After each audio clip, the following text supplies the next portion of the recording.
Hello, and welcome to the Shared Practices podcast. This is your host, Dr. Richard Lowe.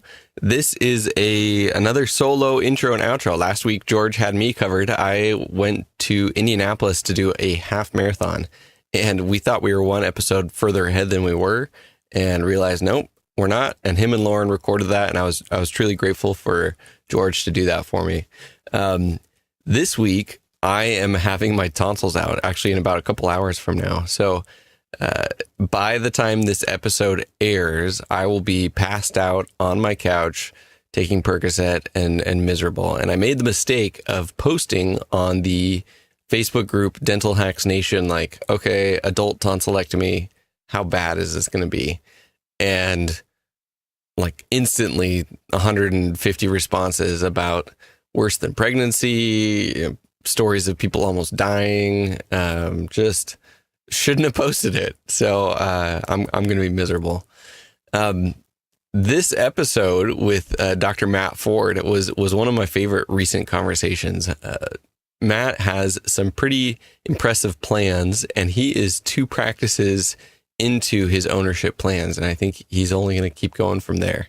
But he is crushing it in South Dakota. Bought some rural practices, and I'll let him tell his story, but I think you guys are going to really enjoy this. We're not going to do an outro because it's just me, but enjoy this episode, and hopefully I can talk by the time this episode airs, and if not, I got time off. It'll all work out eventually. Here we go. Okay, I have with us today Dr. Matt Ford. Matt, we go back a bit. It's been a little while since dental school, but we were classmates together, and I'm excited to have you on the show. Welcome. Hey, Richard. Good to see you again, man. I gotta say, I don't know if starstruck is the right word, but I think it's mostly just watching you do the intro, on our video chat. I don't know. It's cool. It's good to see you again, man. Thanks for having me on. Thanks. No, Matt and I graduated from Midwestern in 2015, so it's been a little bit. And Matt's been up to some pretty awesome stuff, whereas I'm still here in my closet in Elgin, Oklahoma. So today we're going to go into some specifics that Matt's done, and your journey it's taken you a little while. I think you kind of would like your journey to have happened sooner than it did, maybe. And a lot of us can relate to that. But now that you're there, you're kind of in that enviable spot that we all wanted. So let's recap. So you graduated from Midwestern in 2015. And go ahead. I mean, to be honest, my journey probably, it's not that unique, and it's not that dissimilar to what I think a lot of people will do. I always knew I wanted to own a practice, but I think I wasn't quite there when we graduated. And so I took a corporort job. Let's talk about that. Okay. We can stop there. Yeah. So you worked for Heartland. Yes, which I did. Supposed to be the more loving of the DSOs. Yep. Talk to me about what you expected out of that. I think a lot of times, like, a lot of numbers get thrown around, and we think like, oh, okay, I'll go work at some corporate office and I'll make this much and pay down my loans. I'll save this, that, and the other. Was what you expected what it ended up being? To be totally honest, I think it's funny because you and I, talked about this a lot in dental school of just our futures and talking business, even, our second and third year and stuff. And I thought I had, kind of stuff figured out and thought I could maybe outsmart the system or whatever. I don't know exactly what I thought, but that being said, I still thought at the time that this corporate job was the best route for me, just to kind of get some experience and just see where it goes. I had heard good things about Heartland from people that graduated before us and blah, blah, blah. They just happened to open an office in the exact place I wanted to live, in the town I wanted to live in. And where was this? This was in Omaha at the time. Okay. And I kind of fell victim to the pitch. We've all heard it as dental students. We've all been to career fairs. Yeah. And, obviously a recruiter's job is to get you to come to their company, and they make it sound really, really, really good. And once you're actually in the company, you can kind of see exactly why, because Heartland has a reputation for treating doctors well, and they do. Yeah. But once you get in there and you start producing dentistry, you start to think, man, I should probably be making more money for what I'm doing, And then you realize, like, for example, Heartland pays you 25% collections, which is a pretty low. It's pretty low, but there's Sure. lower numbers out there. I mean, there's plenty of corporates that are in the low 20s. I've heard of 18% of collections. Ugh. And at that point, you really got to make a decision. Okay, is this going to be something I can do just kind of as a job for the rest of my life? Or do I want to go out and, do I like it enough just to kind of come here and punch the clock and do the dentistry? Or do I want to go out and build wealth? Because as much as they want to sell you on, or any corporate, as much as they want to sell you on stock options or little bits of equity in your office, it's really hard to build wealth that way. Okay, so what was not what you expected it to be? So you had certain expectations, you were told certain things. Yeah. Give me some specifics of like, okay, yeah, no. I thought it was going to be A and it turned out to be B. I think embarrassingly, I didn't ask probably the most important question of going into associateship. And I might have even posted this at some point on the internet, but the whole point in my mind of going into associateship is to do dentistry and get a lot of reps and get comfortable with dentistry, especially right out of school. You got to be busy. Okay. You have to there's got to be enough patients to go around.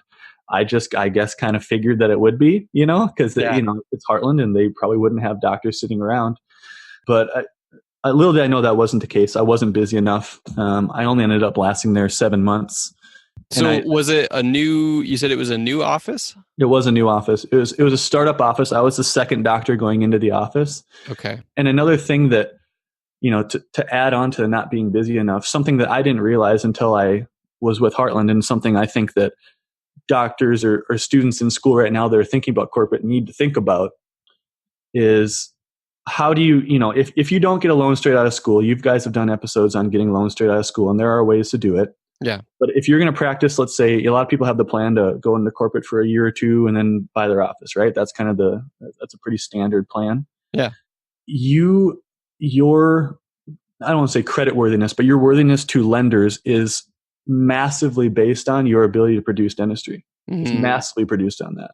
And so I was at Heartland producing, maybe $25,000 to $30,000 a month, wasn't getting a lot of reps, and then realizing, look, if I go out and try to buy an office right now, what am I going to be able to buy?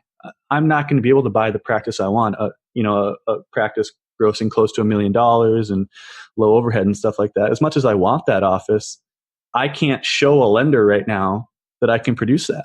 Yeah. And that's a huge thing that I think is often overlooked, is that, look, it's great. It's fine to go into corporate. You're not a bad person if you do.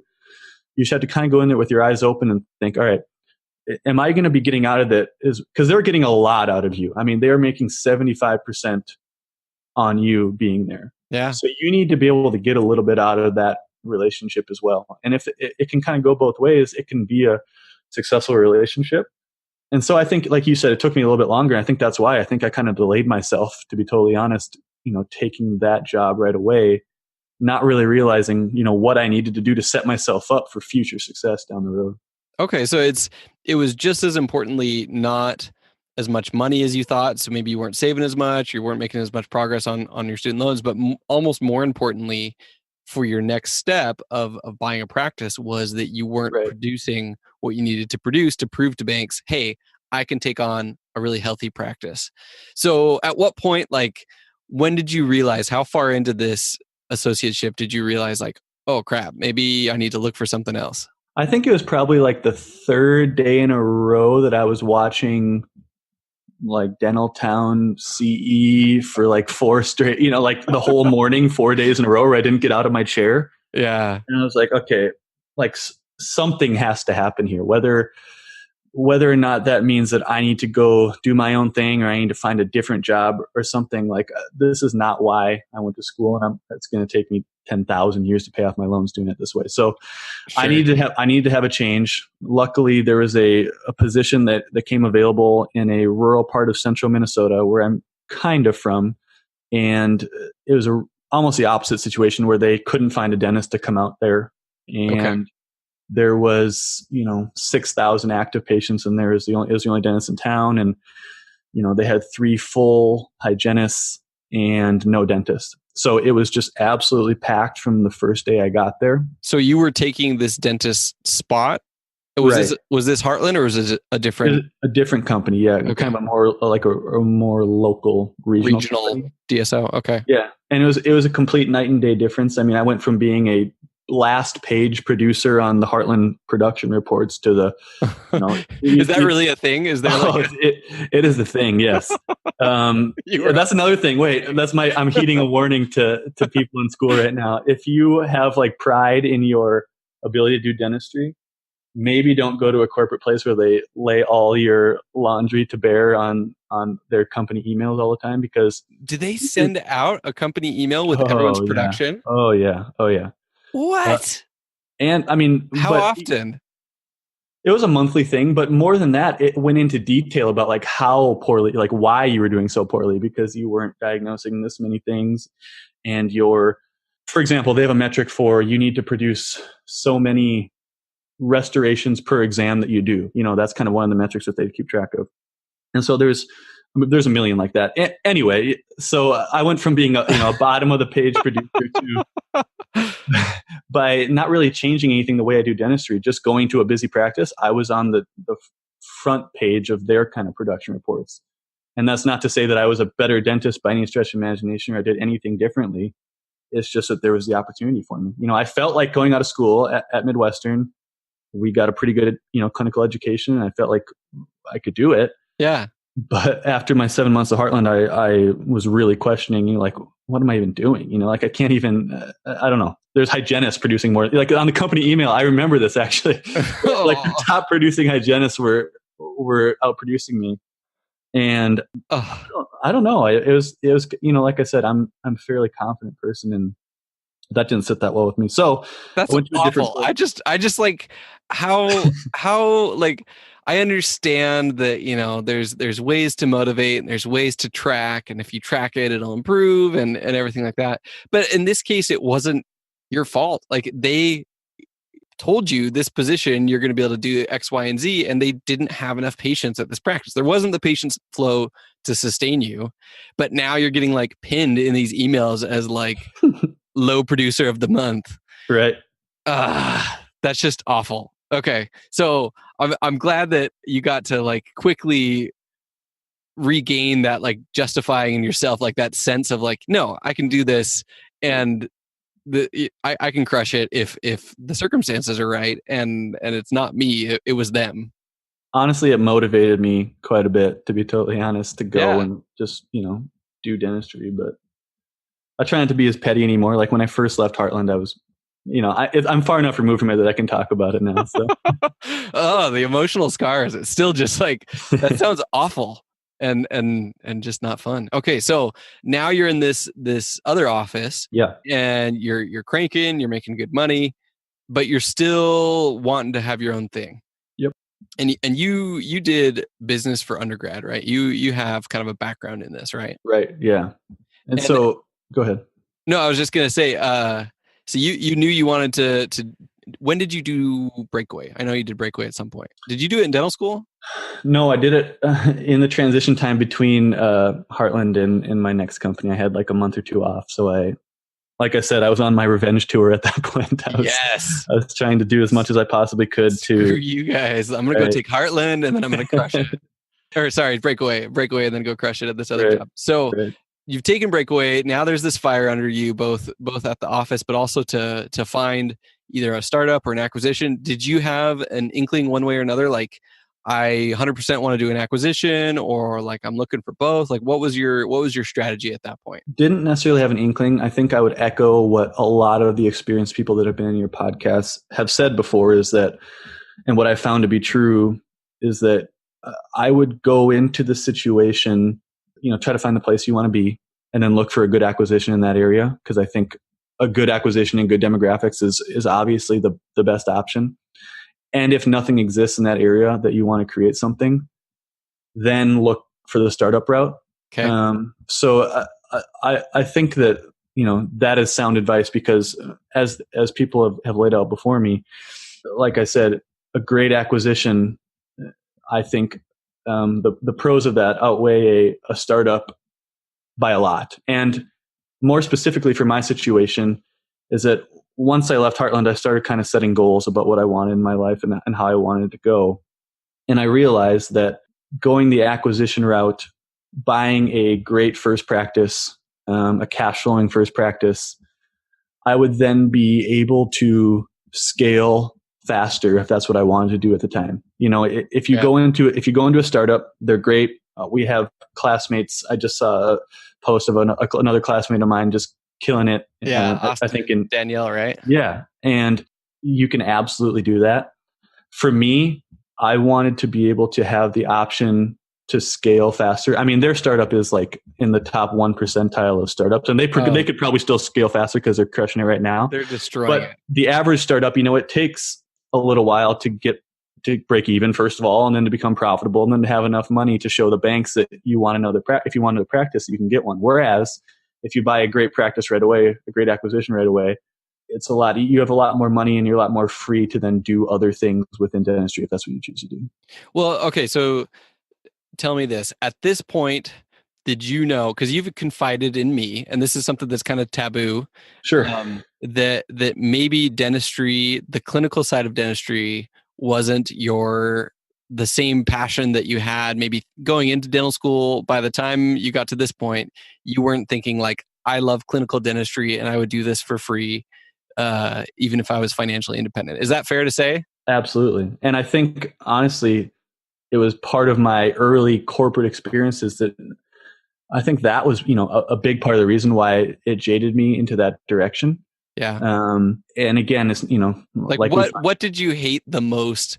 And there's plenty of like patients, dealing with a corporate office that you really don't have any control over, and, team and stuff like that. But what were some things that made you just like realize, you know what, I don't love chairside dentistry as much as I thought I did? I think honestly, it was a realization that, there's so many things outside of chairside dentistry still within the realm of dentistry.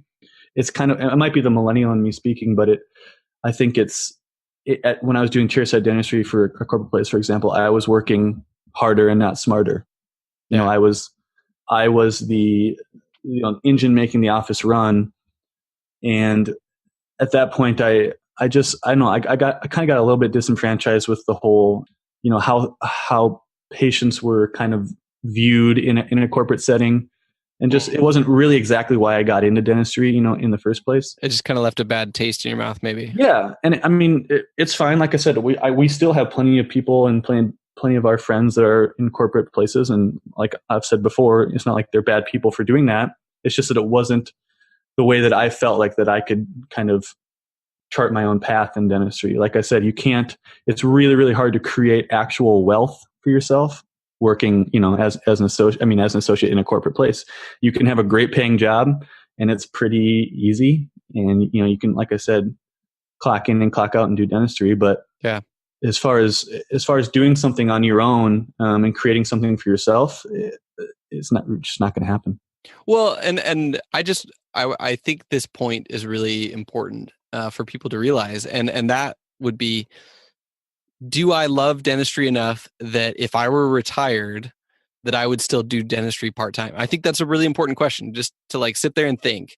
If I didn't have to make any money today because I already had enough money in the bank, I had other businesses, passive income, I had, not that passive income, quote unquote, as it gets thrown around is really what people think it is. But say that you had enough investments of whatever you need them to be to support yourself and you no longer need to do dentistry, would you still want to do dentistry? And for me, I asked myself that question and the answer was yes, with some caveats in that I don't love all the procedures in dentistry equally. And I want to be able to say, screw you to the patients who are just awful to work with, and also to not feel like I need this and that I have to do it. So for me, that helped me make the decision to go towards a residency because I wanted to do those procedures that I enjoyed more. But realizing the opposite, realizing I am not in love with chairside dentistry, and if I have the option, there's plenty of things I'd much rather do. I think having that self-awareness is really important for people to have, because that's going to change your trajectory and how you set up your life. And that actually kind of makes it a little bit of a race to get out of clinical dentistry and into other maybe areas within dentistry or other businesses. And that's okay. Like it's not a bad thing, but I think people need to be honest with themselves and get to that realization as soon as possible. But sometimes it's not until dental school or after that you realize that. So when did you realize it? Was it early? Was there like a certain moment where you're just like that same moment when you're watching those CE videos for 3 mornings in a row? Like what was it that finally made you realize, like, you know what? I'd be okay if I never did dentistry clinically again. But first, a word from our sponsor, Q Optics.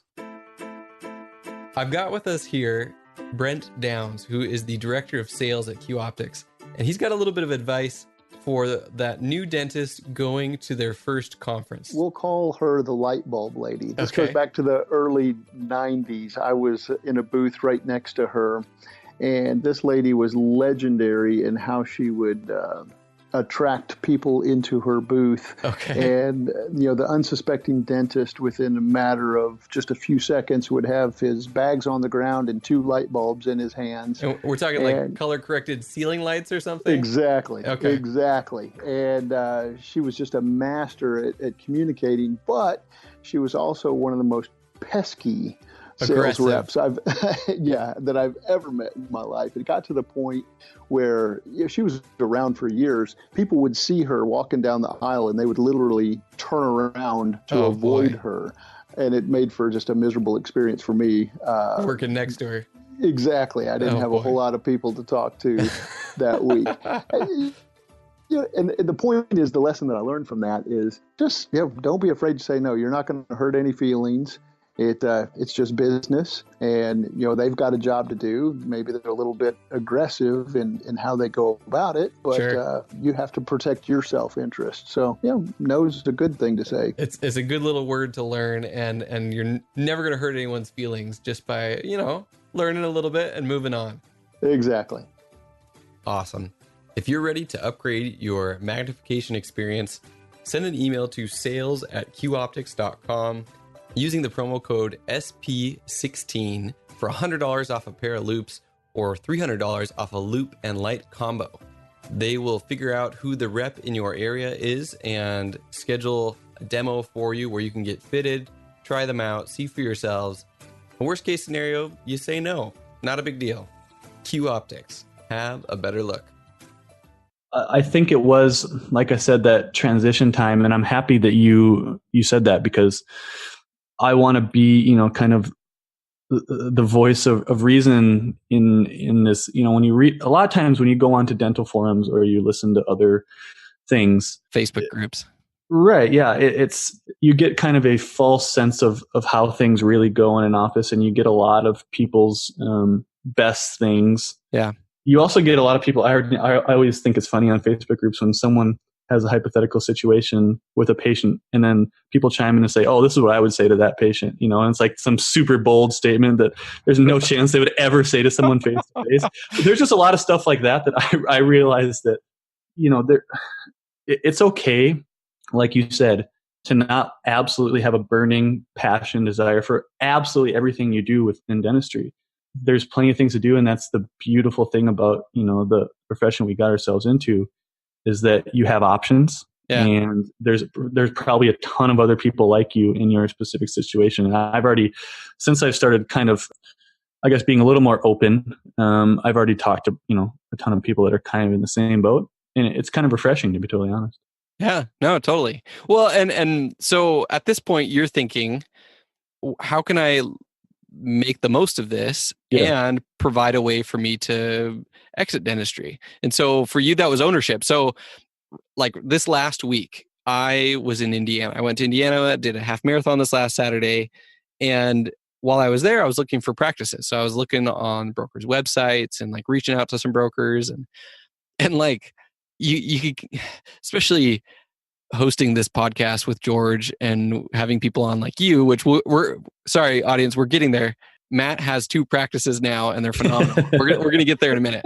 The pressure's on. Like, I feel like I have to find a phenomenal practice, and you look out at practices and they're not phenomenal. Like, you see all these practices that are like not great practices, and so there's this like sinking feeling of like, what if I can't find a practice that's what I really want it to be. So you're now at this point where you're searching. Did you have that sensation at all? Like, can you relate to that? Like, what if I don't find this kind of practice that's going to be phenomenal? Or no, did you just always know you're going to find it? Absolutely not. Did I always know I was going to find it? I honestly looked, and I think I've talked to George about this quite a bit. I looked ever since I left Heartland and I took that other job. The entire time I was there, I was looking for practices. It didn't have to be in a specific situation or a specific area. I was just looking for the right circumstance. And I mean, I think people that have looked in one area long enough, everyone will come to the same conclusion you have.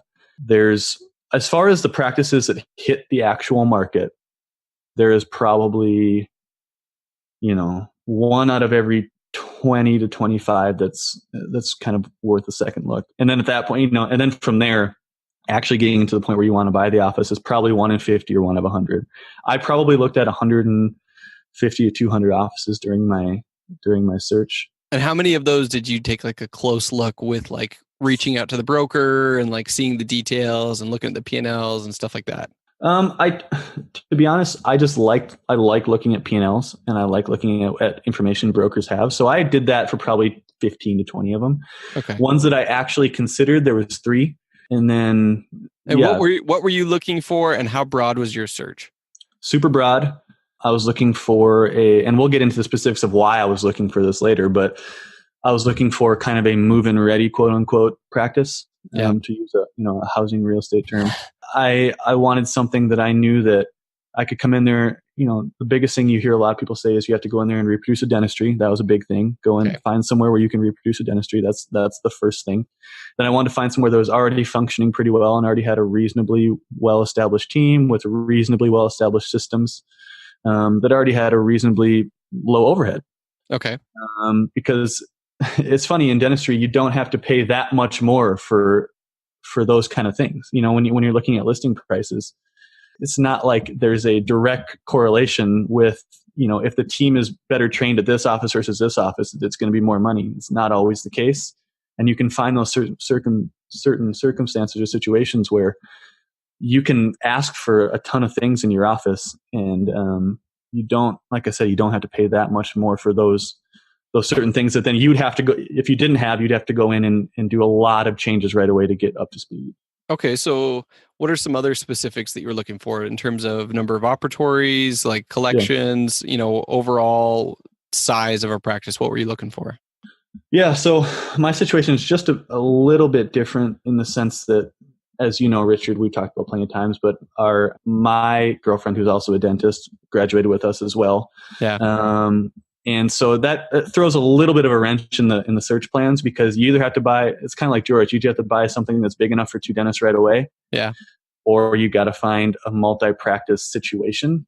And so that's kind of what I was looking for. Now, that's why I looked at so many offices and reached out on so few, is just because once you actually got the information from the broker, you realize that there's just not room for 2 people. And so that's kind of where I was at. My story isn't, that dissimilar, to be honest.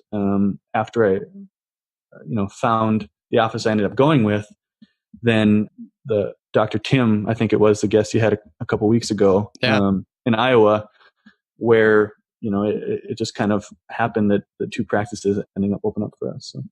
Well, cool. Well, the last question before we get into the details of this practice versus the other one that you ended up almost buying, what all were you doing to find these practices? So were you just doing off-market only broker stuff, or were you also like sending out mailers? Were you contacting people? Like, how much legwork other than looking at listings were you doing, if at all?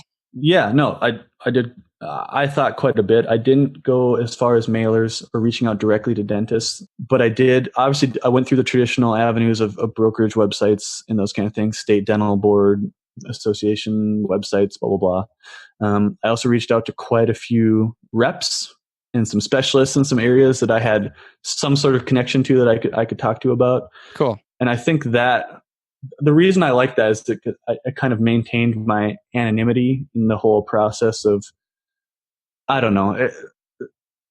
For me, maybe it's just the way I feel about things, but I didn't want to be I didn't want a lot of people knowing exactly what I was looking for in an office or sending out to all the dentists in the area I ended up wanting to be with, because I didn't really want to be that guy necessarily. And not that you are that. I mean, okay, this is bad because you guys have plenty of people on about doing mailers, and it's a really good idea.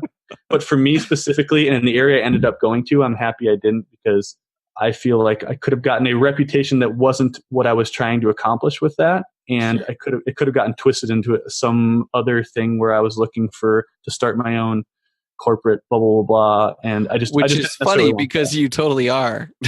Well, okay. Right. Sorry. I'm calling you out on this, man. You're totally practices, right. And you want a third. Like, that's what you're looking at right now. We'll talk some more off air about the third one, but that it's totally fine. I just have to give you a hard time. And none of the dentists in the area are listening to this podcast, so it's going to be okay. The ones who are already practice owners, we won't tell them. So you ended up finding these two practices that were bundled together. Where did you find them? What did they look like? And then we'll pedal back and talk about the other practice that you almost bought. Yeah, real quickly, it was a father-daughter that they are both kind of retiring at the same time for different reasons. One just got married, and one is just at retirement age. And this is in South Dakota, right? This is in South Dakota, right? Yep. And it's, again, like Dr. Tim, about 20, 25 minutes apart from each other, the two towns. Yeah. I guess the dissimilar thing is that they're the only office in each town. And the one town is about 3,600 people. The other town's about 2,500 people. So how about outlying demographics on those? Yeah, I would say both of them are the county seat of both of the counties that they're in.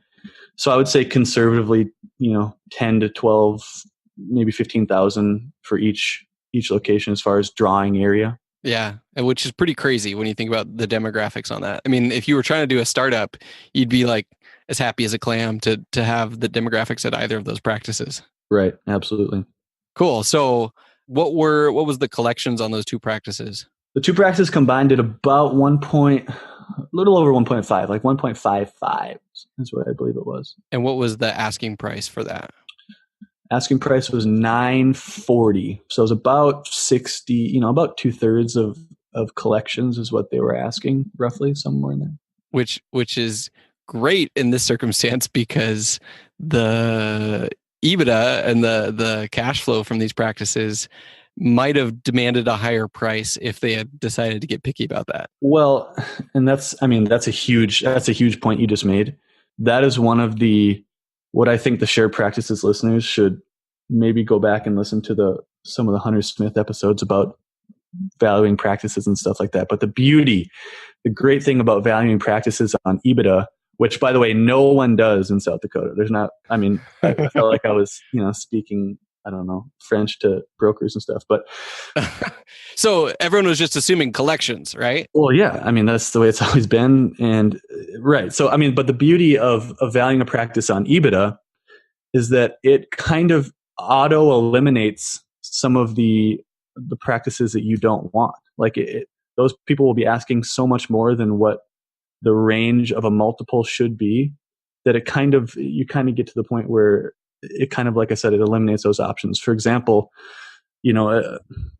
an office, I guess let's just take some numbers, for example. If you have an office doing $1 million. And let's break it down with this practice into sure. the 3 valuation methods really, really quickly and easily for someone. Sure. So let's say $1 million with 50% overhead, because actually, what was the overhead on the two practices that you ended up buying? It was right around 50. Okay, perfect. Yeah. So if you took a practice that had 50% overhead and was producing $1 million, and you decided to base it on 66% of collections, then the price would be like $660, right? Right. Yep.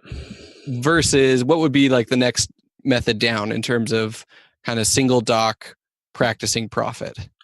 Yeah, I think the term EBITDA, which everyone I'm sure by now that listens to Shared Practice podcast has been hammered over the head with EBITDA. They should know. Well, some people haven't listened to all the previous episodes. Some people haven't done it sequentially. Maybe they're just jumping in right now. So sure, let's talk about like single doc profit versus EBITDA. So collections is the first valuation method, which sucks.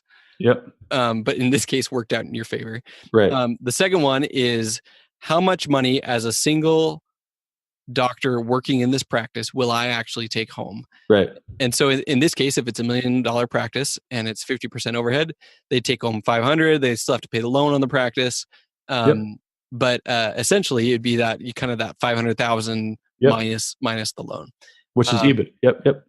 So, well, but EBITDA, according to Hunter Smith, would be, let's pretend that I owned this practice and worked somewhere else, and I had an associate there, and that associate was taking home 30%. Let's assume we're not Heartland, and we're giving them 30% instead of 25%, and then that would be 300,000. So the remaining 200,000 minus the debt service, the practice loan, that's the kind of the final DSO type EBITDA. So just to expand on that, the way that I try not to think about EBITDA too much, because I always get confused when I start thinking about it. But I just think of real easily how much profit is in this practice if I just hired someone to do dentistry and I didn't do it myself. That's what the question boils down to. How much are you actually profiting from that location if you plop an associate in there and they produce the same amount of dentistry? What can you actually make? So in our example, in our example, let's say $1 million office, maybe an average dentist does, the hygiene maybe does 25%. So the dentist is doing $750, the hygiene is doing $250, right? Right. So you would then, take, let's say 30% of $750, which is what, $225-ish? Yeah. So you would then, like you said, you would take your $500,000 after your 50% overhead. You would knock off $500,000 from your collections, and you're left with $500,000. From that, you subtract your $225, and you are then left with $275,000 in EBITDA on that practice, which 27.5% EBITDA on a practice is really good, and that's a really good. That is an office that you would pay more. Quite a bit. You would be happy paying more than the percentage of collections number, because you're getting such a good income stream and profitability in that office. So this combination of practices, they were collecting 1.5, 50% overhead. Do you remember what the EBITDA was? Yeah, the EBITDA was right around 390 to 400,000, right in that area. Okay, so as a percentage, I'm just trying to do math in my head, which is bad on air. About 30-ish%. It's pretty friggin' phenomenal. Yeah, great practices. And like I said, I would have paid quite a bit more for these practices, which I guess this kind of brings us into a whole different realm of talking why, going about, when I found these offices and I ran the numbers and kind of double checked them, I realized that the asking price was completely reasonable. And so at that point, I made the decision, look, you don't need to haggle these people down on price. They're asking for a fair price. It's going to be a great office. The goodwill is going to be more important than a little bit of incremental savings you could get by negotiating, $25,000 here, $50,000 there. Right. So do you feel like understanding the numbers gave you just absolute confidence that this was the right practice for you?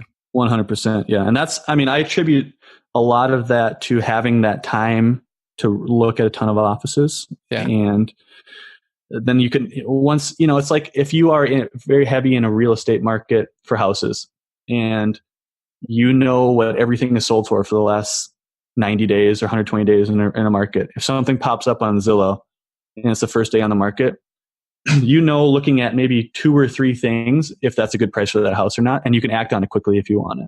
It's the same thing with practices. Tell me how long how long have these 2 practices been on the market, and how quickly were you able to kind of make a decision and say, yeah, no, I want a letter of intent on this guy? So here's the thing. They were on the market for a while. I didn't know about them for, after it was on the market for maybe a couple months before I actually found out about them. Okay. The thing that plays in our favor is that it's not a super hot commodity to buy 2 rural practices in rural South Dakota. Sure. At the same time. So there's a limited field of buyers, and they were kind of looking. It's an imperfect market. You were able to step in and realize oh no, this is exactly what I want, and not very many people want this, and please, I will take this. And I never thought I could find something like that from a broker. And in some markets, you can't. If you are relying on what they are are mass emailing out to you, you have to understand that those have been combed through once, twice, 5, 10 times already by the time they get to that mass email. So that's one good I guess that's one good thing about, rural Midwest dentistry, is that there just isn't quite as many, players in the market, and it worked to our favor. What's the greatest challenge in opening a dental practice? We got asked this question a lot, and it's a relevant question. But let's be honest. There are so many different elements to consider. Where is my practice going to be located? How do I design the practice so I'm setting myself up for success? What equipment do I buy? How do I hire a team? How do I train that team? So back to my original question. What's the greatest challenge in opening a dental practice? In reality, it's just having the confidence to get started. And there's no way to gain that confidence more than by hearing from somebody who's been there and done it before and had a positive experience. Take Dr. Patel, a dentist from Trenton, Michigan. Hi, I'm Dr. Patel. I spent a lot of time doing research trying to figure out what I was going to do to expand my new office. I came from a very small office, tons of inefficiencies, tons of barriers to getting work done quickly, efficiently, in a comfortable environment. I finally found Design Ergonomics. I can't tell you how fantastic their concepts are. I mean, they literally changed our lives. We're going to be able to see more patients, provide more care without feeling any more sweat. That's how simple this is. Design Ergonomics walked Dr. Patel through the process, providing more efficient designs, more effective equipment solutions, and more comprehensive hands-on clinical training that helped him launch the best dental practice in town. Visit www.desergo.com and find out how Design Ergonomics can help you make your dream of starting a dental practice a reality. And because you're a loyal Shared Practices listener, call 1-800-275-2547 today and you will receive $250 off Design Ergonomics Introductory Design Service, the blocking diagram outlining the conceptual flow of your new practice when you mention the promo code Podcast Design.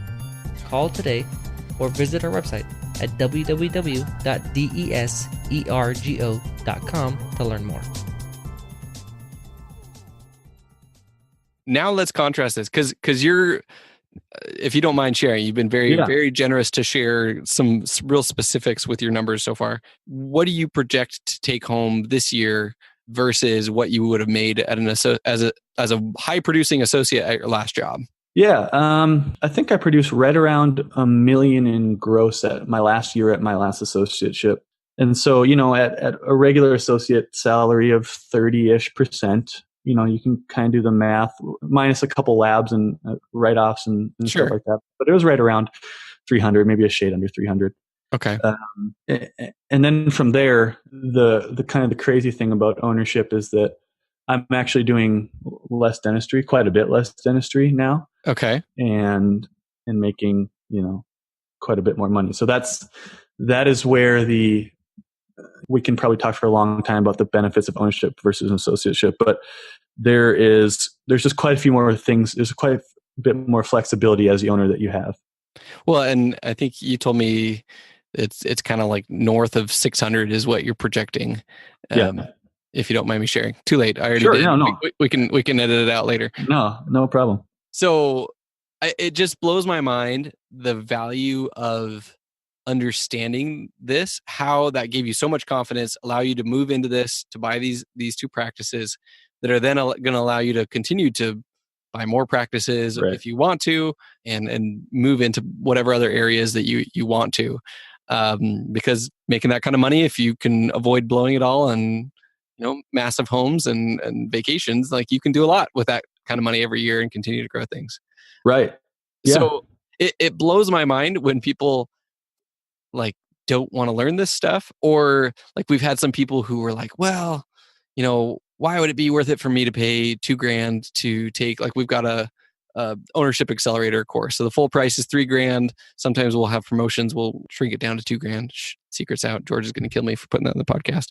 But people kind of look at it and say, why would I pay this to be able to understand these things and be able to act? And I look at your situation, and to go from making $25,000 a month to making $60,000 a month, if you can get into the right office 1 month sooner, like all of that was worth it. So now let's talk about you almost bought another practice. Tell us about this other practice that you had a letter of intent for. Sure. And this is where I think hopefully we can get some really good value, to the listeners about evaluating two real life practices and that look on the surface level. Like if you saw the listing on both of these practices in your email, you would think they were very similar practices because the numbers were very similar. Yeah.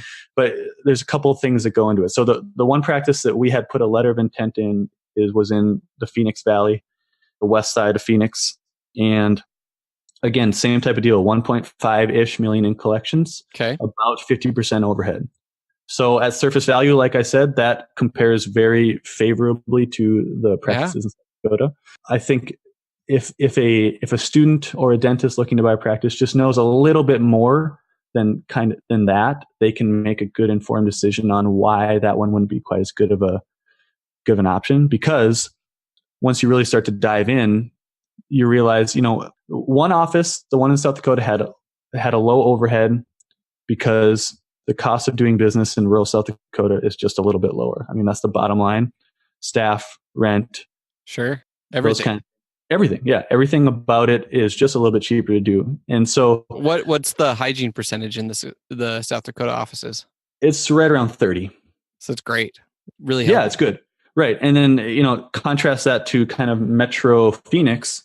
That guy, again, 1.5 million, 50% overhead. But he was, I think when I looked at the last gross production chart, that office did about $2.9 million in gross production. Wow. Remember that I said that their collections were at 1.5? Yeah. So that is they roughly wrote off to insurances and Medicaid and other discount programs, roughly 47 to 48% of their... Almost 50%. And I guess, as a student, you might not have a grasp on how brutal that really is. But for example, the ones in South Dakota, I think they produced around 1.6, a little over 1.6, and then, took home or collected a little over 1.5. So that was like a 7% write-off. So the difference in that is it's hard to comprehend how different those two situations are.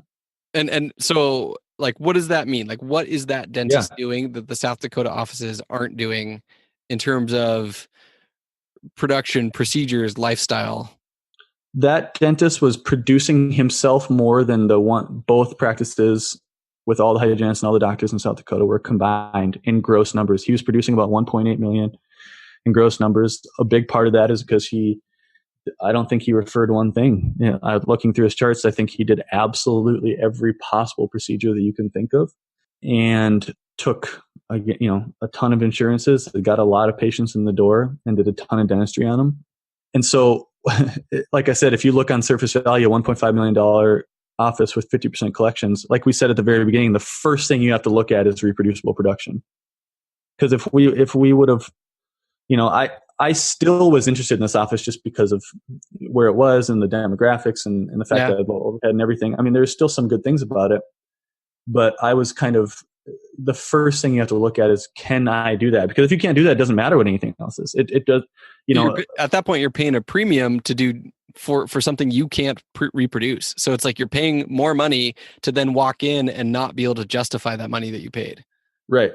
And similarly, Richard, in comparing the two, like we talked about, South Dakota practices 1.5 valued at about 950-ish, 66%. Yeah. Arizona practice 1.5 selling for 1.425.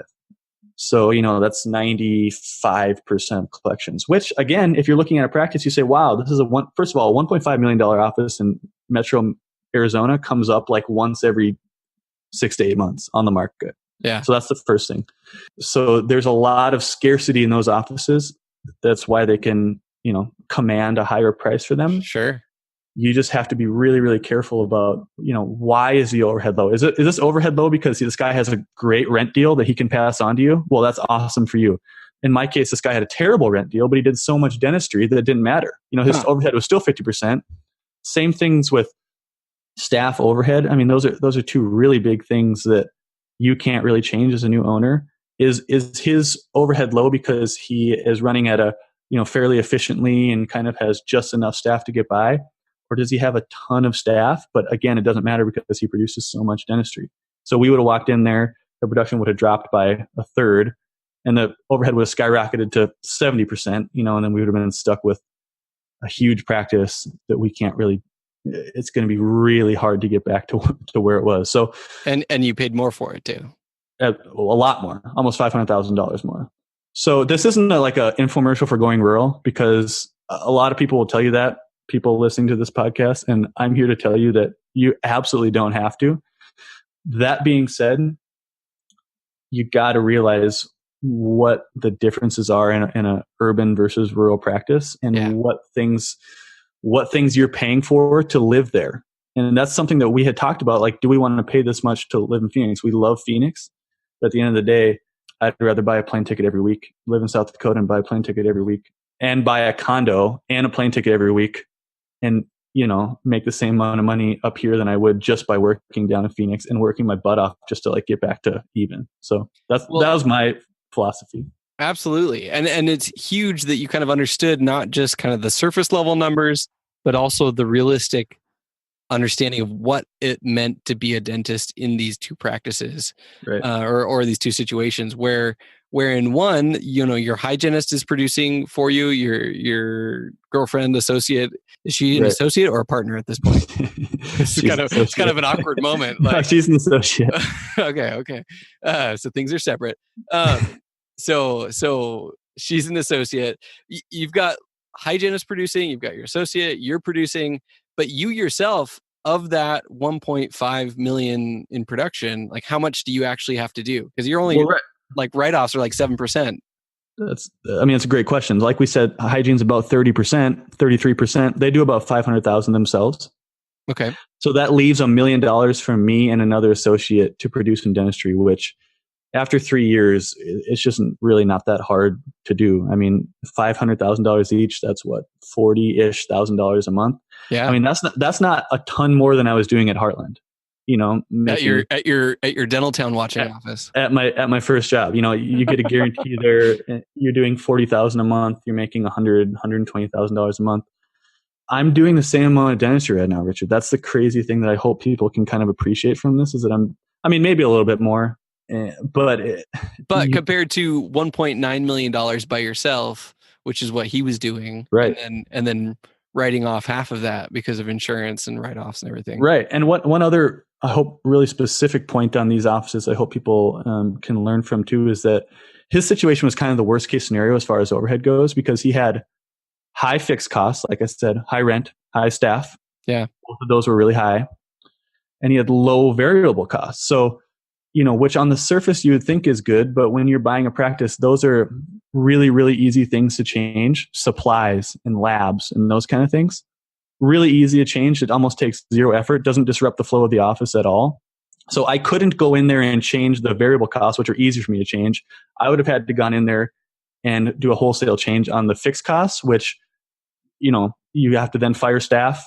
You have to move to a different location, which defeats the purpose of buying this office in the first place. I mean, it's just the worst case scenario. Or it's the exact opposite in South Dakota. You go to a place that has low rent, low staff costs, and they were paying a little bit more, for labs, and their supplies hadn't been negotiated for a long time.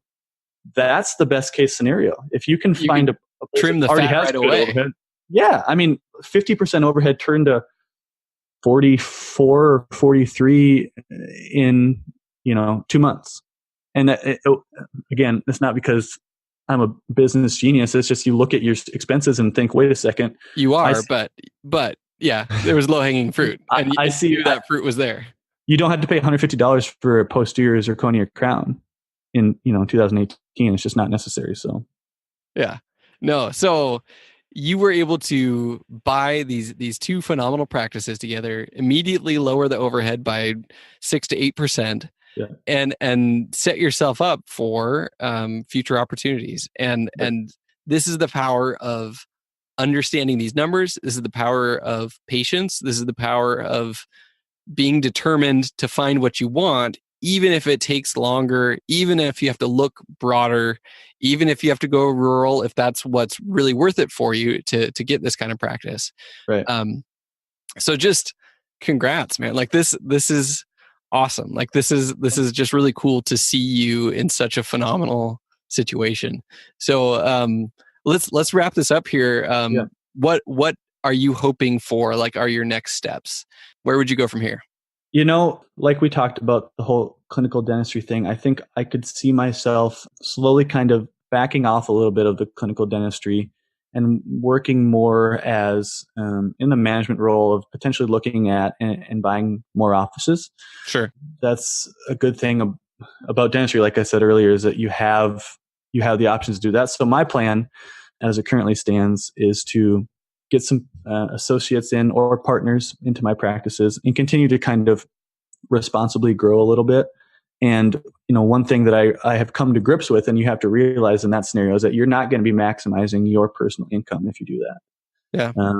The best way for you to make the most money is to be the solo producer in an office, and you crank out dentistry and you make the profit from the office. That's the best way to make the most money in dentistry. Yeah.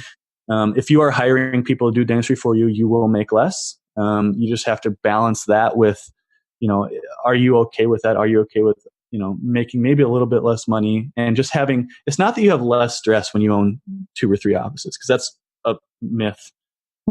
It's just that the stress is different. It's not the patient day-to-day stress and the number 15 DOBL amalgam stress. It's the worrying about payroll and kind of managing associates and managing staff, that kind of stress, which I just feel like me personally, I'm better suited for. Some people might not be. And that's totally fine. That is the beautiful, beautiful thing about dentistry, is that there's so many options for people to get into. So I guess to wrap it up and answer your questions, I'm looking for another office right now. And what I'm looking for is something that is, again, same type of deal, is already doing dentistry, already has a reasonably low overhead, and something that I can add a little bit of value in, but then I can go in and kind of help run the business side of it more than the other side of it. Because, at the end of the day, the question you have to ask yourself, if you're evaluating one practice or multiple practices, and the question I always ask myself is, okay, what am I going to be making as the owner of these practices? What, after everything is paid for, there's so many metrics of value of practice, but it really boils down to how much are you going to be making? And so that's why EBITDA, like I said earlier, is a great tool for you to look at. One other thing I want to add is that I kind of invented a word, and it's dumb, but I get bored when I look at practices, but it's EBITDA instead of EBITDA. And it's actually EBITDA with like 3 A's. Dad. So it's earnings before interest, taxes, depreciation, and amortization, ... and after debt service. Because one thing that I never knew about, and it's hard to get. Wouldn't that be EBITDADs?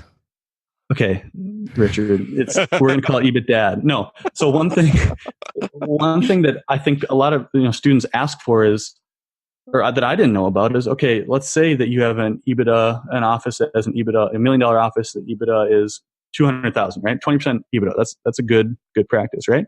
You're going to make $200,000 not doing the dentistry at that office if you own it. Yeah. Well, on $1 million practice, your bank note is, for a 10-year loan, is probably around $10,000 a month. So it's about $125,000 a year.